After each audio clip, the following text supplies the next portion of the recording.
అష్టాచమ్మ మూవీలో రాంబాబు ఊరు నుంచి హైదరాబాద్ వచ్చాక హైదరాబాద్ కల్చర్కి, హైదరాబాద్ పాష్నెస్కి బాబ్ అనే రాంబాబు పేరు సెట్ అవ్వదని మహేష్ ఒక మంచి కాఫీ లాంటి పేరు పెట్టుకుంటాడు.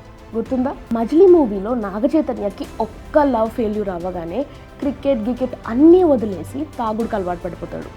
నాగచైతన్య మీద లేని నమ్మకం సమంతాకుంటుంది.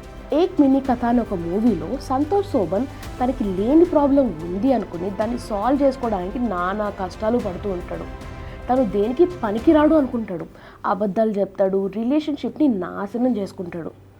అసలు ఇక్కడంతా ఏం జరుగుతోంది నాకు తెలియాలి అనుకుంటున్నారా? రుకో జరా సబర్ కరో, అక్కడికే వస్తున్నా.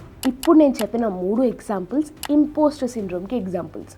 ఇంపోస్టర్ సిండ్రోమ్లో బేసికలీ మనుషులు వాళ్ళ ఓన్ కేపబిలిటీస్ని, వర్త్ని క్వశ్చన్ చేసుకుంటూ ఉంటారు, డౌట్ చేసుకుంటూ ఉంటారు.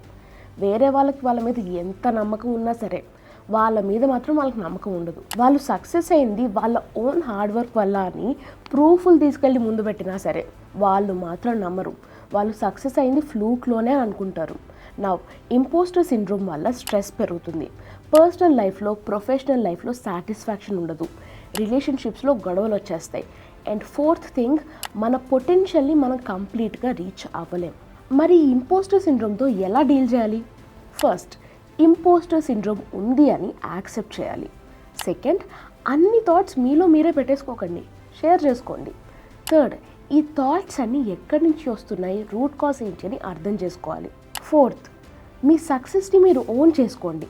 ఫిఫ్త్, ఎవరైనా వచ్చి కాంప్లిమెంట్ ఇస్తే హ్యాపీగా యాక్సెప్ట్ చేయండి. And last and final thing, ఇవేవి హెల్ప్ చేయకపోతే ఆల్వేస్ సీక్ హెల్ప్.